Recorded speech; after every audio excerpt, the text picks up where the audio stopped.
Bismillahirrahmanirrahim. Assalamualaikum warahmatullahi wabarakatuh. Di video kali ini saya akan mempresentasikan suatu materi untuk kepentingan ujian akhir semester dengan mata kuliah psikologi kognitif. Sebelumnya perkenalkan, nama saya Binti Latifatunisa dengan NIM 231900124 dari Program Studi Psikologi Islam Fakultas Agama Islam Universitas Muhammadiyah Ponorogo. Materi yang akan saya sampaikan yaitu proses mental dan pemikiran manusia. Pendahuluan terlebih dahulu, secara linguistik, kognitif berasal dari kata lain cogiter yang berarti berpikir. Dalam Kamus Besar Bahasa Indonesia, kognitif mengacu pada segala sesuatu yang berhubungan dengan berpikir, yaitu proses berpikir. Kemampuan seorang individu untuk menghubungkan, mengevaluasi, atau meninjau suatu peristiwa berdasarkan informasi atau pengalaman faktual empiris. Tentunya kita sering mengalami ketika mencari seseorang yang kita kenal di keramaian dan mengira kita melihatnya, hanya untuk menemukan bahwa ketika kita mendekati orang banyak, itu bukan orang yang kita harapkan. Mungkin kita merasa frustasi karena tidak bisa mengingat sesuatu, padahal sesuatu itu sudah ada di ujung lidah kita. Semua pengalaman ini memiliki satu kesamaan, yaitu terjadi karena cara berpikir manusia memproses informasi. Definisi psikologi kognitif. Psikologi kognitif sering digabung atau disamakan dengan pengertian psikologi secara umum. Psikologi berasal dari kata Yunani psyche yang berarti jiwa dan logos yang berarti kata. Pengertian psikologi sendiri adalah ilmu yang mempelajari tentang tingkah laku dan proses mental atau mental. Psikologi kognitif merupakan salah satu ilmu psikologi. Istilah psikologi kognitif merupakan upaya untuk memahami berbagai alat atau data pengamatan empiris yang sistematis yang berasal dari pengamatan manusia dan kemudian dikembangkan. 12 bidang penelitian yang berkontribusi pada teori dan teknik psikolog kognitif. Yang pertama, kesadaran. Yang kedua, memori. Yang ketiga, representasi. Yang keempat, imagery. Yang kelima, ilmu saraf kognitif. Yang keenam, persepsi. 7. Rekognisi pola. 8. Perhatian manusia. 9. Bahasa. 10. Psikolog perkembangan. 11.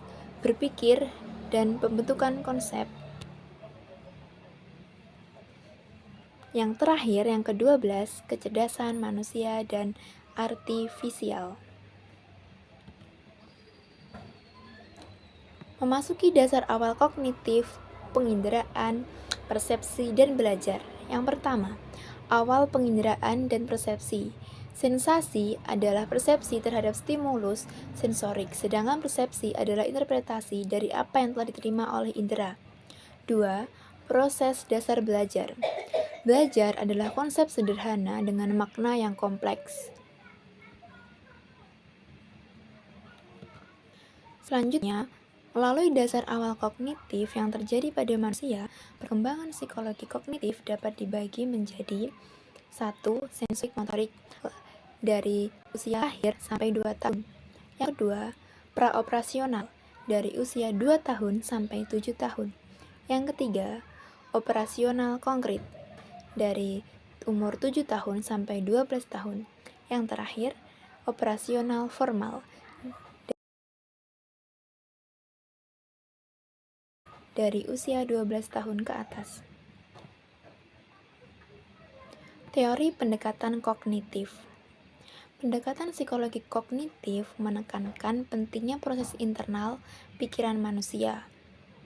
Menurut para ahli kognitif, perilaku manusia yang terlihat tidak dapat diukur dan dilaksanakan tanpa proses mental seperti motivasi, intensionalitas, keyakinan, dan lain-lain. Selanjutnya, menurut Beatty dan Cauchy, pendekatan psikologi kognitif memiliki beberapa ciri yang dapat dikemukakan. 1.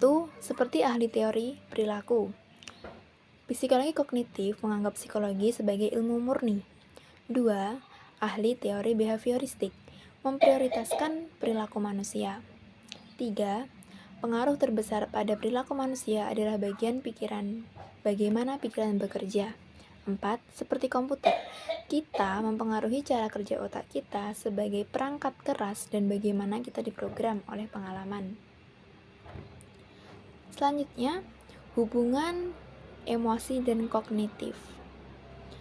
Emosi juga dapat dikaitkan dengan subjek dan dalam hal ini ada dua cara agar subjek normal dapat mengalami keadaan sementara. Dari rangsangan emosional, temporary state of emotional arousal atau subjek dapat mengalami rangsangan dan pengobatan emosional yang kronis, emosi yang merupakan keadaan dan sifat pada subjek dapat mempengaruhi proses kognitif. Efek yang paling jelas terlihat pada subjek yang memiliki keduanya, yaitu orang yang pekerja emosional kronis yang mengalami gairah emosional akut. Pemrosesan kognitif umumnya kurang efektif pada orang dengan gangguan emosional atau dalam keadaan terangsang. Selanjutnya yang terakhir, kesimpulan. Psikologi kognitif merupakan salah satu ilmu psikologi.